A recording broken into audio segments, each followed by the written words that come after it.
ഈ സൂമിലൂടെ പങ്കെടുക്കുന്ന എല്ലാ പ്രിയപ്പെട്ടവർക്കും, ഇതിനകത്തുള്ള ദൈവത്തിന്റെ അഭിഷിക്തന്മാർ, ദൈവജനം ഏവർക്കും ക്രിസ്തു യേശുവിന്റെ നാമത്തില് എന്റെ സ്നേഹവും വന്ദനത്തെയും അറിയിക്കുകയാണ്. കർത്താവിന്റെ ദാസൻ പറഞ്ഞതുപോലെ ഒരു ക്രിസ്തീയ കുടുംബത്തിൽ ജനിച്ചു വളരുവാൻ കണ്ണൂര് ജില്ലയിൽ ഇരിട്ടി എന്ന് പറയുന്ന സ്ഥലത്ത് RC ബാക്ക്ഗ്രൗണ്ടിൽ ജനിച്ച് വളർത്തപ്പെടുവാനിടയായി. എൻ്റെ പപ്പായുടെ ജന്മദേശം ചെങ്ങന്നൂരാണ്. അവിടുന്ന് കുടിയേറി മലബാറിലേക്ക് വന്നതാണ്. അത്യാവശ്യം സാമ്പത്തിക സിറ്റുവേഷൻസുകളൊക്കെ ഉള്ള ഒരു കുടുംബത്തിൽ തന്നെയായിരുന്നു ജനനം. അന്നത്തെ കാലത്ത് എൻ്റെ ഫാദർ നല്ല ബിസിനസ് മാൻ ആയിരുന്നു. അതുകൊണ്ട് തന്നെ സാമ്പത്തികവും ഭക്ഷണത്തിനോ കുറവുകളോ അങ്ങനെയൊന്നും അനുഭവിച്ചിട്ടില്ല. എന്നാൽ എൻ്റെ പപ്പ ഒരു തികഞ്ഞ മദ്യപാനിയായിരുന്നു. അങ്ങനെ ഒരു മദ്യപാനിയുടെ മകനായി തന്നെയാണ് ഞാൻ ജനിച്ച് വളർത്തപ്പെടുന്നത്. അതുകൊണ്ട് തന്നെ ചെറിയ പ്രായം മുതലേ സമാധാനം എന്തെന്ന് അറിയുവാൻ കഴിഞ്ഞിട്ടില്ല. ഞങ്ങൾ 3 മക്കളാണ്.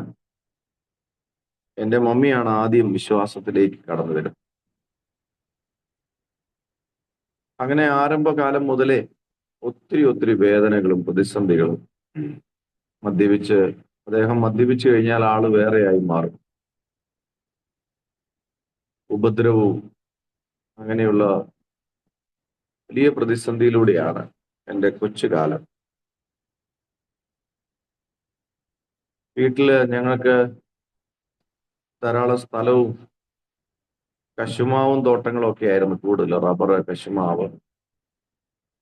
ഞാൻ പറഞ്ഞല്ലോ, ഒരു ഗ്രാമാന്തരീക്ഷം. ഈ അന്ന് അതുകൊണ്ടുണ്ടാക്കുന്ന വാറ്റ് ചാരായം വീട്ടിൽ തന്നെ ഉണ്ടാക്കുന്ന ഒരു കാലഘട്ടം ഉണ്ടായിരുന്നു. ഇന്നത്തെ കാലത്തൊക്കെ ഇത് വലിയ പ്രശ്നമുള്ളൊരു മേഖലയല്ല. ഇന്നാണ് പിടിക്കപ്പെടുന്നത്. വീട്ടിൽ തന്നെ വാറ്റുക, ചാരായം ഉണ്ടാക്കുക, കൂട്ടുകാരുമൊത്ത് ഒന്നിച്ച് മദ്യപിക്കുക, ഞങ്ങള് ഗ്ലാസ്സുകളിലേക്ക് ഒഴിച്ചു കൊടുക്കുക, കന്നാസ് കണക്ക് ഉണ്ടാക്കി വീട്ടിൽ വെക്കുക.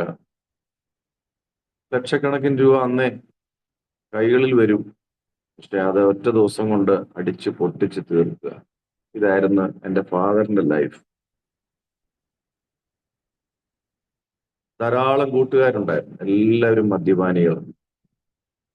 ഞാൻ പറഞ്ഞല്ലോ, ഭക്ഷണം അദ്ദേഹം ഒരു കുറവും വരുത്താറില്ല. വീട്ടിൽ തന്നെ ഇഷ്ടംപോലെ കന്നുകാലികളും എല്ലാം ഉണ്ടായിരുന്നു. പുള്ളിക്ക് തോന്നുകയാണ് ഒരു മൂരിയെ പിടിച്ചോണ്ട് പോയി അന്നേരം വേണേ പോയി കണ്ടിച്ച് ഒരു 10 പേരോ 20 പേരോ ആയിട്ട് പങ്കുവെക്കുക. അതിന്റെ വീട്ടിലേക്ക് കൊണ്ടുവരുന്ന അതിന്റെ മാങ്ങയും ചങ്കും കരളും കൂമ്പും അടക്കം ഒരു 10, 15, 20 കിലോ ഇറച്ചിയൊക്കെ ആയിരിക്കും വീട്ടിൽ കൊണ്ട്. അപ്പൊ അങ്ങനെ ഒരു പ്രകൃതമായിരുന്നു. പക്ഷേ ഭക്ഷണം എല്ലാം ഉണ്ടെങ്കിലും സ്വസ്ഥതയൊന്നും അറിഞ്ഞിട്ടില്ല.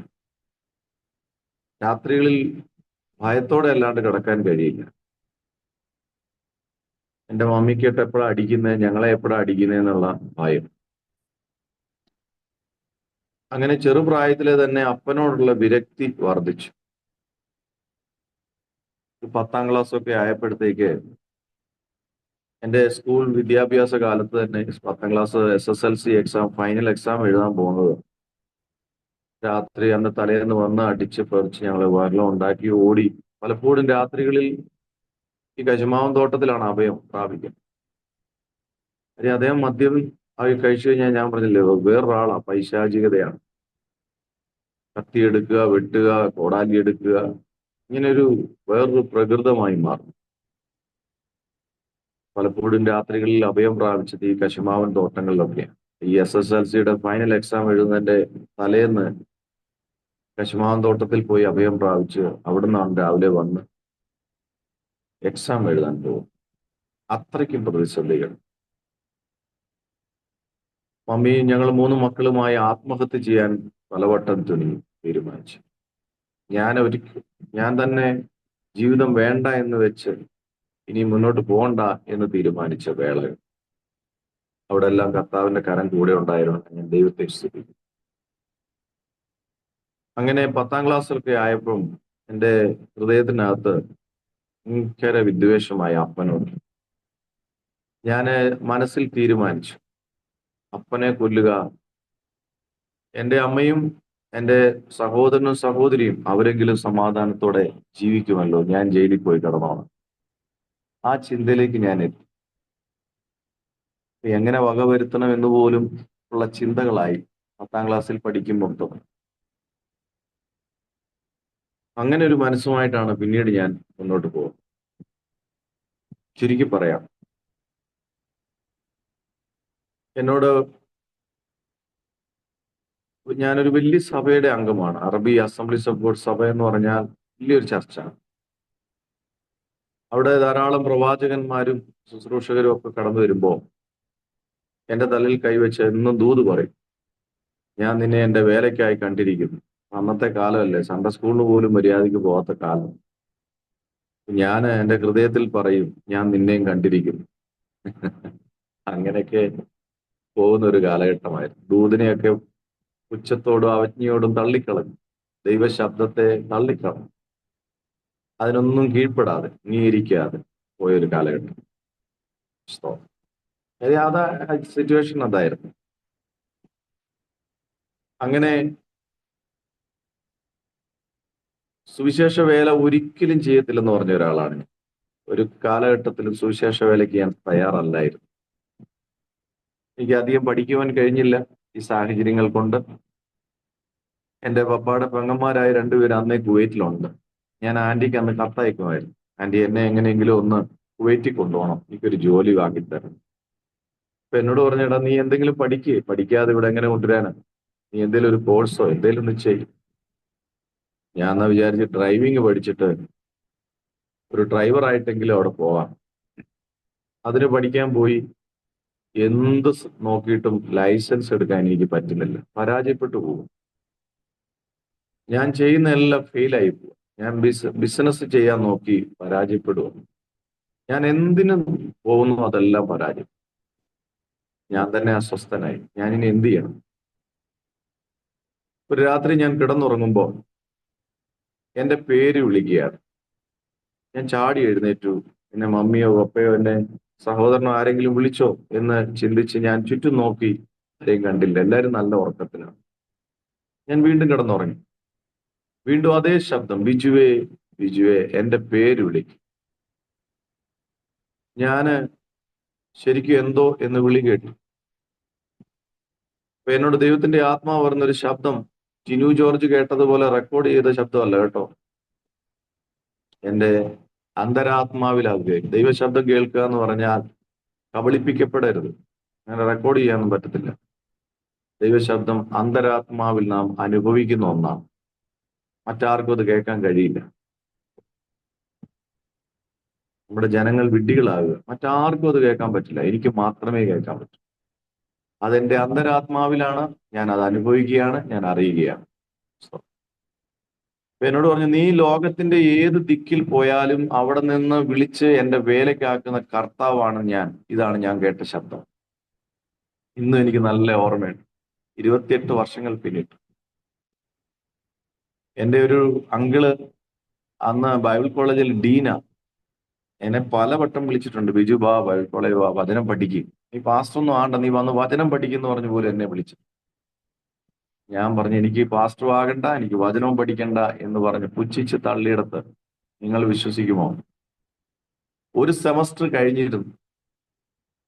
ഞാൻ രാവിലെ ഈ ബൈബിൾ കോളേജിൽ പോകുന്നത് എങ്ങനെയാ സാധാരണ? സ്വന്തം സഭയിൽ പോയി പാസ്റ്റർ പ്രാർത്ഥിച്ച് അനുഗ്രഹിച്ച് അങ്ങനെയൊക്കെയല്ലേ എല്ലാവരും ബൈബിൾ കോളേജിൽ പോകുന്നത്. ഞാൻ അങ്ങനൊന്നും പോയ ഒരാളല്ല. എന്നെ ആരും പ്രാർത്ഥിച്ചു വിടാനില്ലായിരുന്നു, എന്നെ ആരും അനുഗ്രഹിക്കാനില്ലായിരുന്നു, എനിക്ക് ആരും സ്വോത്ര കാഴ്ച തരാനും ഇല്ലായിരുന്നു. പണിയെടുത്ത് നടക്കുന്ന കാലം. അപ്പന്റെ ബിസിനസ് എന്ന് പറഞ്ഞാൽ തടി ബിസിനസ്, വലിയ ഫോട്ടോ എടുക്കുക, ഷോട്ടർ വെട്ടുക, തടി, അത് ലോഡ് കയറ്റുക പരിപാടി, ഇങ്ങനെയുള്ള പരിപാടികളൊക്കെയാണ്. ഞാനും അതിനോട് ചേർന്ന് പണിയെടുത്ത് നടക്കുന്ന കാലം. വലിയ തടിയൊക്കെ എടുത്ത്, ഇവിടെയൊക്കെ എനിക്ക് തഴമ്പുണ്ടായിരുന്നു തോളയിൽ. ഇങ്ങനെ വലിയ 100 കിലോയുടെ തടിയൊക്കെ ഇങ്ങനെ തോളെ ഈസി ആയിട്ട് പൊക്കിയെടുത്ത് അങ്ങനെ നടന്നിരുന്ന കാലഘട്ടം. എനിക്ക് പറയുന്നത് ഒരു ലജ്ജയില്ല. ഞാൻ വന്ന വഴികളാണ്. ഇന്നിപ്പോ കുറച്ച് അനുഗ്രഹിക്കപ്പെട്ട് കഴിഞ്ഞാൽ ഞാൻ ഇന്ന് എറണാകുളത്തെ ഇവിടുത്തെ ഒരു പ്രസ്ബിറ്ററാ, സെൻട്രൽ പാസ്റ്ററാ. സെൻട്രൽ മണ്ടറും ഒക്കെ ആയിക്കഴിഞ്ഞാൽ പിന്നെ വന്ന വഴി പറയാൻ ഇച്ചിരി പാടാ. അയ്യോ, ഞാൻ കുരിശുമൂട്ടിലേ ആയിരുന്നു, നമുക്കൊന്നുമില്ല, ഞങ്ങളെല്ലാം തികഞ്ഞവരായിരുന്നു എന്നൊക്കെയായിരുന്നു പറയും. എനിക്ക് ഒരു മടിയില്ല, ദൈവമാണ് എന്നെ ഉയർന്നത്.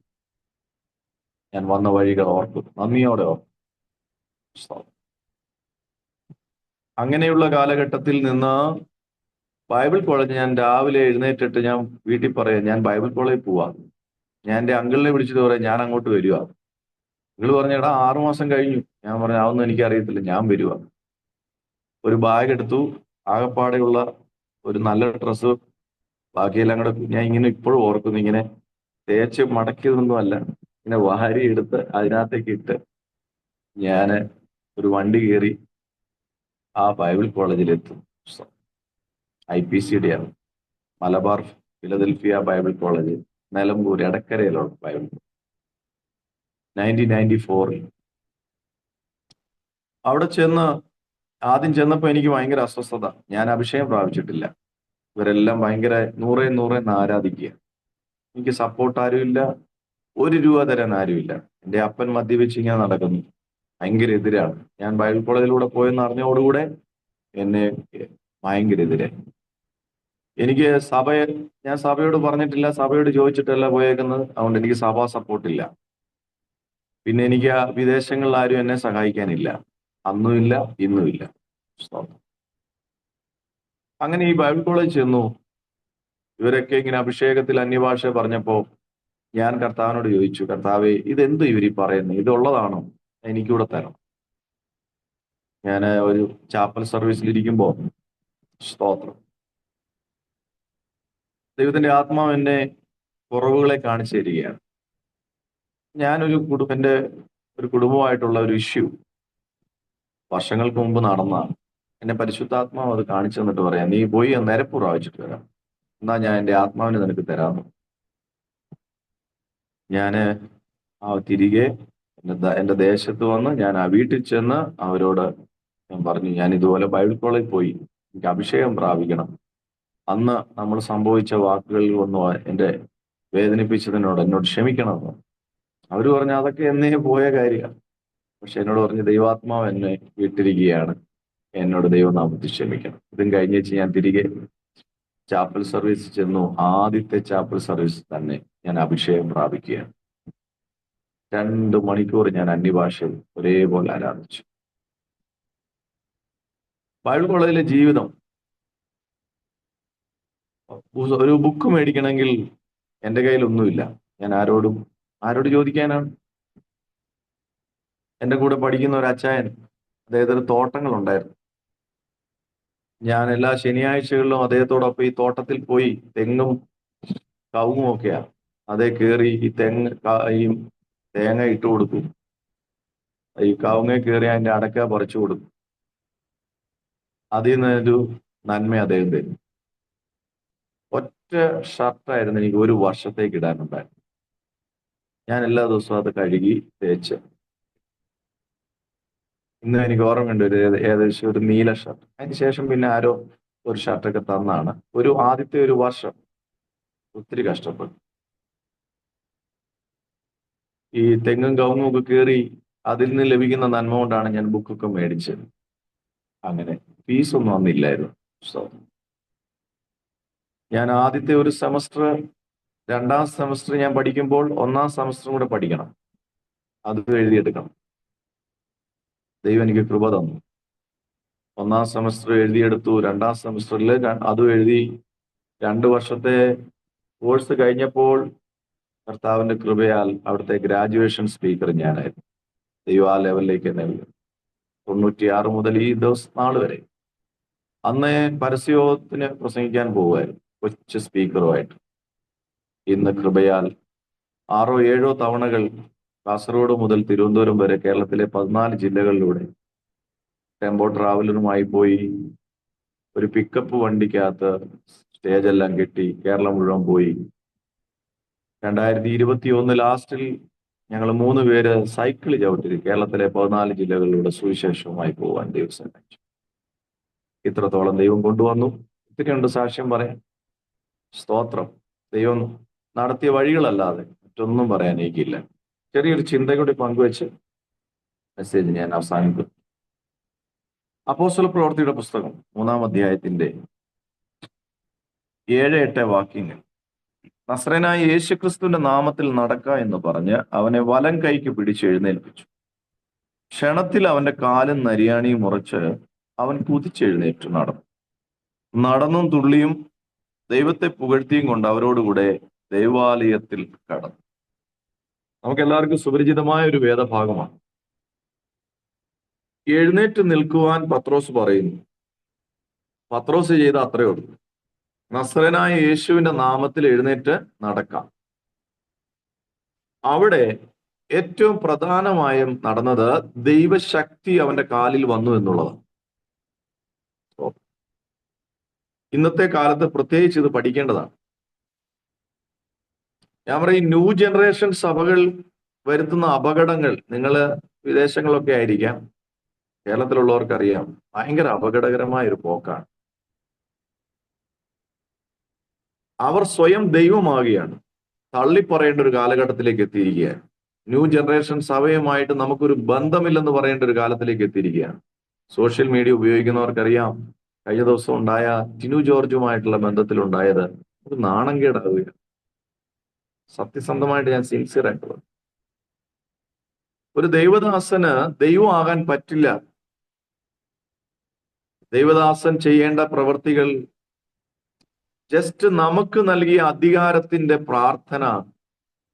നാം പ്രാർത്ഥിക്കുമ്പോൾ രോഗികൾ സൗഖ്യമാകും, ഭൂതങ്ങൾ അലറി ഓടും, ബന്ധനങ്ങൾ അഴിയും, ഇതെല്ലാം സംഭവിക്കും. പക്ഷെ അത് എൻ്റെ നാമത്തിന്റെ പ്രത്യേകത കൊണ്ടല്ല എന്ന് നാം തിരിച്ചറിഞ്ഞില്ലെങ്കിൽ പിശാച് നമ്മളെ കൊണ്ട് തകർക്കും. ദ്രവ്യാഗ്രഹം, ശുശ്രൂഷയുടെ നിഗളം, ഉന്നത ഭാവം, ഇതെല്ലാമാണ് തകർച്ചയുടെ കാരണങ്ങൾ. ഇവിടെ നാം വളരെ ശാന്തമായിട്ട് അത് പഠിക്കുമ്പോൾ മനസ്സിലാക്കേണ്ട ഒരു വിഷയം, പത്രോസും യോഹന്നാനും പ്രാർത്ഥനാലയത്തിലേക്ക് പോകുമ്പോൾ സുന്ദരം എന്ന ദേവാലയത്തിന്റെ നടയിൽ മുടന്തനായ ഒരുത്തൻ ഭിക്ഷ യാചിക്കുവാൻ അവനെ എല്ലാ ദിവസവും അവിടെ കൊണ്ടിരുത്തും. സ്തോത്രം. അവൻ പത്രോസും യോഹന്നാനും ദേവാലയത്തിൽ കടപ്പാൻ പോകുന്നത് കണ്ടിട്ട് അവൻ ഭിക്ഷയാണ് ചോദിച്ചത്. പക്ഷെ അവരുടെ കയ്യിൽ ഭിക്ഷയ്ക്ക് കൊടുക്കാൻ ഒന്നുമില്ല. പക്ഷെ അവരുടെ കയ്യിൽ ഒന്നുണ്ട്, യേശു എന്ന നാമം. സ്തോത്രം. ഇന്നെന്തുണ്ട്? ഭിക്ഷയ്ക്ക് കൊടുക്കാൻ പണമുണ്ട്, യേശു എന്ന നാമം ഇല്ല. വ്യത്യാസം അവിടെയാണ്. ഇവിടെ ഏറ്റവും പ്രധാനമായൊരു കാര്യം, ഇതിനകത്ത് ആത്മീക ജീവിതം ദൈവികവും മാനുഷികവുമായ ഇടപെടലുകളുടെ സമ്മിശ്രമായ ഒരു ഒരു കാര്യമാണ് ഇവിടെ ആത്മീയ ജീവിതം. മാനുഷികമായ ഇടപെടലുകളും ദൈവികമായ ഇടപെടലുകളും ചേരുമ്പോഴാണ് വിടുതൽ നടക്കുന്നത്. അല്ലാണ്ട് ഒരു മനുഷ്യന്റെ വാക്ക് കണ്ടുകൊണ്ട് ഒരു വിടുതൽ നടക്കത്തില്ല. ഞാൻ പറഞ്ഞ ആശയം മനസ്സിലായെന്ന് ഞാൻ ചിന്തിക്കുന്നു. സ്തോത്രം. അമാനുഷികമായ ശക്തിയൊന്നും നമുക്കില്ല. കർത്താവിന്റെ കൃപ നമ്മിൽ ഇല്ലാതെ നമുക്കൊന്നും ചെയ്യാനില്ല. By the grace of God. ദൈവകൃപ ഇല്ലാണ്ട് ഒരു മനുഷ്യനൊന്നും ചെയ്യാൻ പറ്റില്ല. അങ്ങനെയാണെങ്കിൽ പൗലോസാണ് ഏറ്റവും കൂടുതൽ പ്രശംസിക്കേണ്ടത്.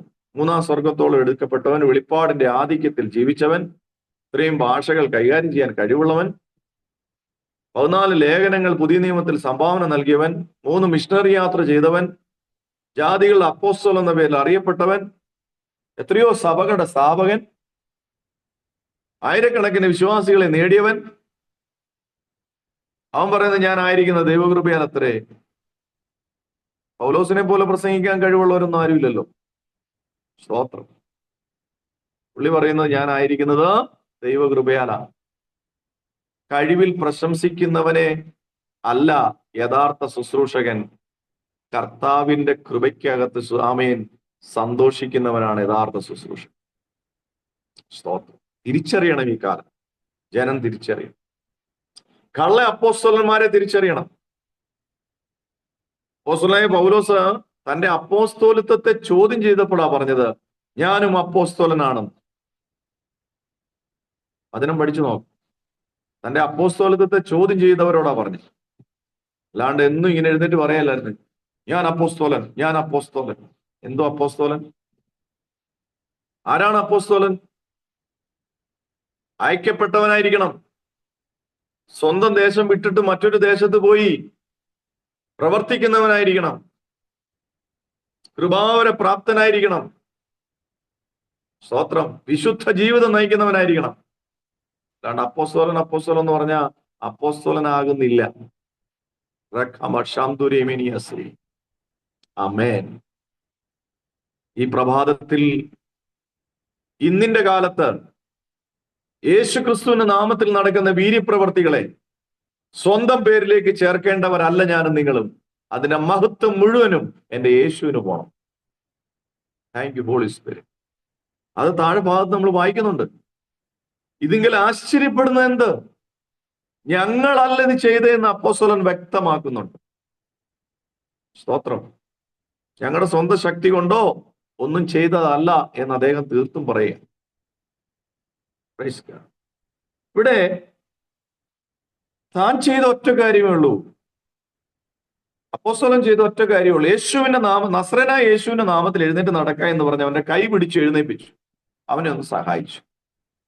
ആ സ്പോട്ടിൽ ദൈവശക്തിയാണ് അവന്റെ കാലുകൾക്ക് ബലം കൊടുത്തത്. അമ്മേ, സ്വന്തം ശക്തി കൊണ്ട് ചെയ്തു എന്ന് പറഞ്ഞാൽ അവിടെ വീഴ്ച തുടങ്ങും. പിശാചാണ് അവിടെ മുതലെടുക്കുന്നത്. അതെ, ദൈവകൃപയല്ലാതെ നമുക്കൊന്നും ചെയ്യാൻ പറ്റില്ല. ദൈവദാസനെ, കറക്റ്റാണ്. ഇന്ന് പകൽ ദൈവത്തിന്റെ ശക്തിയാണ് മനുഷ്യനിൽ രൂപാന്തരം വരുത്തുന്നത്. എന്നൊരു എന്തെങ്കിലുമൊക്കെ നടന്നു കഴിഞ്ഞാൽ ഉടനെ സ്തോത്രം. അതെ, 12-ാം വാക്യം ഇത് കണ്ടിട്ട് അല്ലെ, ഇന്ന് എന്തെങ്കിലും ഒരു അത്ഭുതം നടന്ന ഉടനെ നമ്മുടെ ജനവും ദൈവദാസന്മാരെ ദൈവമായിട്ട് കാണുക. ഞാൻ പറഞ്ഞു, ഒരിക്കലും നിങ്ങൾ അവരെ വഴിതെറ്റിക്കരുത്. പിന്നെ കുറെ പണം കൊണ്ട് കൊടുത്തു കഴിഞ്ഞാൽ ഉടനെ അവർക്ക് അടിമയായി മാറുക. ഞാൻ എൻ്റെ സഭയെ പറഞ്ഞിട്ടുണ്ട്, നിങ്ങൾ 1,00,000 രൂപ കൊണ്ട് തന്നാലും ഞാൻ മേടിക്കും. ഞാൻ കർത്താവിന്റെ വേല ചെയ്യുന്നതുകൊണ്ട് മേടിക്കാതിരിക്കരുത്. പക്ഷെ നാളെ ഞാൻ നിങ്ങളുടെ അടിമയാകത്തില്ല. സ്തോത്രം. ഞാൻ ചോദിച്ചില്ലല്ലോ. പൈസ വന്നുകൊണ്ട് അച്ചായൻ പറഞ്ഞു കേട്ട് പോകാൻ എനിക്ക് സൗകര്യമില്ല. ഞാൻ കർത്താവിന്റെ വേലക്കാരനാണ്, ഞാൻ മനുഷ്യന്റെ വേലക്കാരനല്ല. സ്തോത്രം. നിലപാടോടെ നിൽക്കണം, വെളിപ്പാടോടെ നിൽക്കണം. ദൈവം തന്ന കൃപയ്ക്കനുസരിച്ച് മുന്നോട്ട് പോകണം. ഒരു മനുഷ്യന്റെ അടിമയാകരുത്. ദൈവകൃപയില്ലെങ്കിൽ നമുക്കൊന്നും ചെയ്യാനില്ല. ദൈവദാസന്മാരുടെ ഏറ്റവും വലിയ വീഴ്ച അവിടെയാണ്. മക്കളെ കെട്ടിക്കാനില്ലാതെ ഭാരപ്പെട്ടിരിക്കുമ്പോ അച്ചായന്മാരെ വിളിച്ച് എനിക്ക് 1,00,000 രൂപ തരാമോ കരഞ്ഞ് നിലവിളിച്ച്, എന്തിനാ ഈ വേലയ്ക്ക് ഇറങ്ങിയ എന്തിനാ? മക്കളെ കെട്ടിക്കാനില്ലെങ്കിൽ കെട്ടിക്കണ്ട. സ്തോത്രം. എൻ്റെ ഈ ഭാഷ ഇങ്ങനെയൊക്കെയാ. എത്ര പേര് അതിനെ പിടിക്കുമെന്ന് എനിക്കറിയില്ല. അച്ചായന്മാരെയും അമ്മാമ്മമാരെയും പ്രസാദിപ്പിച്ചുള്ള ജീവിതം അവിടെയാ പരാജയം. ദൈവം ആ വേലയ്ക്ക് വിളിച്ചെങ്കിൽ എൻ്റെ തലമുറയുടെ കാര്യം സ്വർഗം നോക്കിയിരിക്കും. ഇച്ചിരി പാടുള്ളതായി ഈ വേല, ഇച്ചിരി കഷ്ടപ്പെട്ട് ചെയ്യേണ്ടതായി വേല. സ്തോത്രം. ചില ത്യാഗവും വേദനയൊക്കെ ഇതിനകത്തുണ്ട്. സ്വയം ഏറ്റെടുത്തല്ലേ, ആരും തലയിലോട്ട് കൊണ്ട് വെച്ചതെന്നല്ലല്ലോ. അയ്യോ എനിക്കൊന്നുമില്ലേ, ഞാൻ 30 വർഷമായേ വിദേശ UAE ചെന്ന് കഴിഞ്ഞാൽ കരച്ചിൽ കേൾക്കണം. UAE ചെന്ന് കഴിഞ്ഞാൽ ഏതായാലും കൊറോണ വന്നതിനായി സ്തോത്രം. കുറെ എണ്ണത്തിന്റെ പോക്ക് ക്യാൻസൽ ആക്കിയതിനായി സ്തോത്രം. നിങ്ങൾ എന്നെ എങ്ങനെ കണ്ടാലും കുഴപ്പമില്ല. വിസിറ്റിംഗ് വിസ എടുക്കുക, പോവുക, അവിടെ ചെന്ന് കരയുക. ഇല്ലേ, ലജ്ജയില്ലേ, നാണമില്ലേ? കർത്താവിന്റെ വേലക്കാരൻ ഒരു സിംഹം തന്റെ കുട്ടിക്ക് ഒന്നിനും മുടക്കം വരുത്തത്തില്ലെങ്കിൽ ജീസസ് കർത്താവ് നമുക്കൊരു ഭംഗവും വരുത്തത്തില്ല. ഏലിയാവിന് വേണ്ടി ദൈവം വഴി തുറന്നെങ്കിൽ എനിക്ക് വേണ്ടിയും ദൈവം വഴി തുറക്കും. അച്ചായന്മാരുടെ ഹൃദയത്തിൽ ദൈവമാണ് പ്രേരണ കൊടുക്കേണ്ടത്, ഞാൻ പറഞ്ഞിട്ടല്ല. അങ്ങനെയായിരുന്നു ആദ്യകാല വിശ്വാസം, അങ്ങനെയായിരുന്നു അപ്പോസ്തലന്മാർ, അങ്ങനെയായിരുന്നു നമ്മുടെ പിതാക്കന്മാർ. കുത്തിയിരുന്ന് പ്രാർത്ഥിക്കും, ദൈവം വഴി തുറക്കും. ഇന്നോ നാം ചോദിച്ചുകൊണ്ടിരിക്കും, മനുഷ്യൻ വഴി തുറക്കും. ജീസസ്, സ്തോത്രം. എന്റെ സമയം തീരുകയാണ്. Holy spirit. അതുകൊണ്ട് എന്നെ കേൾക്കുന്ന ദൈവത്തിന്റെ ദാസന്മാരെ, ദൈവത്തിന്റെ മക്കളെ, തിരിച്ചറിയുക. ഈ കാലം നിങ്ങളായിട്ട് ദൈവദാസന്മാരെ വഴിതെറ്റിക്കരുത്. നിങ്ങൾ അവരെ ഒരു വലിയ അമാനുഷിക ശക്തിയായിട്ട് കണ്ടോ. റെസ്പെക്ട് കൊടുക്കില്ലെന്നല്ല ഞാൻ പറഞ്ഞു, അത് ബഹുമാനം കൊടുക്കണം. ദൈവദാസന്മാർക്ക് എതിരായി നിൽക്കരുത്. ആ വശമല്ല ഞാൻ പ്രസംഗിക്കുന്നത്. അമാനുഷികമായ ശക്തിയോ ഏതാണ്ട് ദൈവത്തെക്കാൾ കൂടുതലുള്ള എന്തോ ഉണ്ടായി ഒന്നും കാണേണ്ട ആവശ്യകതയില്ല. ക്ലിയർ അപ്പോസ്തലൻ ഇവിടെ പറഞ്ഞു. ഒറ്റ കാര്യം കൂടെ പറഞ്ഞ് ഞാൻ വേഗത്തിൽ അവസാനിപ്പിക്കാം. ഇവിടെ പോപ്പായിരിക്കുന്ന പിയൂസ് മൂന്നാമൻ, അദ്ദേഹം വലിയ പണക്കൂമ്പാരം ഇങ്ങനെ എണ്ണിക്കൊണ്ടിരിക്കുകയാണ്. സ്തോത്രം. വലിയ പണക്കൂമ്പാരവേ സ്വോത്രകാഴ്ച കിട്ടിയത് എണ്ണിക്കൊണ്ടിരിക്കുകയാണ്. അപ്പൊ തോമസ് അക്വിനാസ് എന്ന് പറയുന്ന ഒരു അദ്ദേഹത്തെ സന്ദർശിക്കുവാൻ വേണ്ടി ചെന്നു. അപ്പൊ അദ്ദേഹം പറയാ, പത്രോസിനോട് ചേർന്ന് പിയൂസ് പറയാ, വെള്ളിയും പൊന്നും ഞങ്ങൾക്കില്ല എന്ന് പറയേണ്ട ആവശ്യമില്ല, ഇല്ലാതെ വണ്ണം വേണ്ടുവോളം ഞങ്ങൾക്കുണ്ടെന്ന് പിയൂസ് മൂന്നാമനായ പോപ്പ് അക്വിനാസിനോട് പറഞ്ഞു. അപ്പോ അക്വിനാസ് പറഞ്ഞ കാര്യമാണ് ഏറ്റവും പ്രസക്തം. പ്രശംസിച്ചു പറഞ്ഞ പോപ്പിനോട് പറയാ, എന്നാൽ എഴുന്നേറ്റ് നടക്ക എന്ന് പത്രോസ് ആജ്ഞാപിച്ചതുപോലെ പറയുവാൻ നിങ്ങൾക്ക് സാധിക്കത്തില്ല. ജീസസ്. ഇന്ന് സഭയ്ക്ക് വന്ന പരാജയം അവിടെയാണ്. വെള്ളിയുണ്ട്, പൊന്നുണ്ട്, സമ്പത്തുണ്ട്, AC ഉണ്ട്, സൗണ്ട് പ്രൂഫ് ആണ്. മക്കളെല്ലാം വിദേശങ്ങളിലായി, യുകെനെയൊക്കെ ദൈവം പിടിച്ച് കുലുക്കാൻ തുടങ്ങി അഹങ്കാരം കൊണ്ട്. കാനഡനെ ദൈവം തൊടാൻ തുടങ്ങി അഹങ്കാരം കൊണ്ട്. അമേരിക്കയെ ദൈവം തൊടാൻ തുടങ്ങി. സമ്പദ് വ്യവസ്ഥയെ ദൈവം തൊടാൻ തുടങ്ങി. സ്തോത്രം. അഹങ്കരിക്കരുത്, താഴ്മയോടിരിക്കുക. ദൈവമാണ് എന്നെ നടത്തിയെന്ന് പറ. ദൈവമാണ് എന്റെ തലമുറയെ അനുഗ്രഹിച്ചെന്ന് പറ. പുകഴ്ച പറയരുത്. ഇവിടെ ധനത്തിൽ ആശ്രയിക്കുന്ന പിയൂസ് മൂന്നാമനോട് അക്വിനാസ് ചോദിച്ച പ്രസക്തമായ കാര്യം, വെള്ളിയും പൊന്നും പണവും ഒക്കെ ഉണ്ടാവാം, പക്ഷേ എഴുന്നേറ്റ് നടക്ക എന്ന് പറയാൻ നിങ്ങൾക്ക് കഴിയില്ല. ദൈവകൃപ നഷ്ടപ്പെടുന്നു, ദൈവശക്തി നഷ്ടപ്പെടുന്നു, ദൈവിക അധികാരത്തിന്റെ ശുശ്രൂഷകൾ നഷ്ടപ്പെടുന്നു. കർത്താവിൽ ആശ്രയിക്കാം, മുന്നോട്ട് പോകാം. ഈ വചനങ്ങളാൽ ദൈവം നിങ്ങളെ എല്ലാവരെയും അനുഗ്രഹിക്കട്ടെ. സമയം അനുവദിച്ച ദൈവദാസൻ.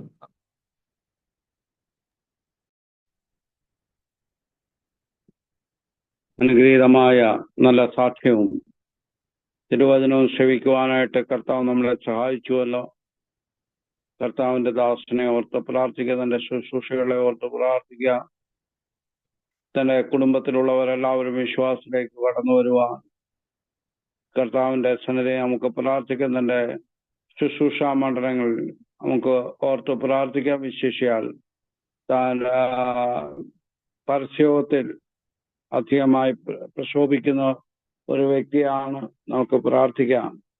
അനേക ആത്മാക്കളെ വിടുവിക്കുവാനായിട്ട് തന്റെ ശുശ്രൂഷകളെ കർത്താവ് തേച്ച് മിനുക്കി ഉപയോഗിക്കുവാനായിട്ട് നമുക്ക് പ്രാർത്ഥിക്കാം.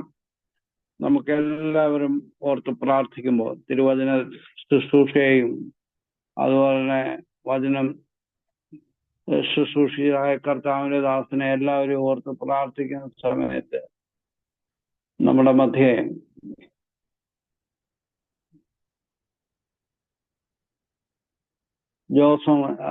ജോൺ വത്സൻ പാസ്റ്റർ അവർ പ്രാർത്ഥിച്ച് ആശീർവാദത്തോടു കൂടി ഇന്നത്തെ പ്രാർത്ഥനയുടെ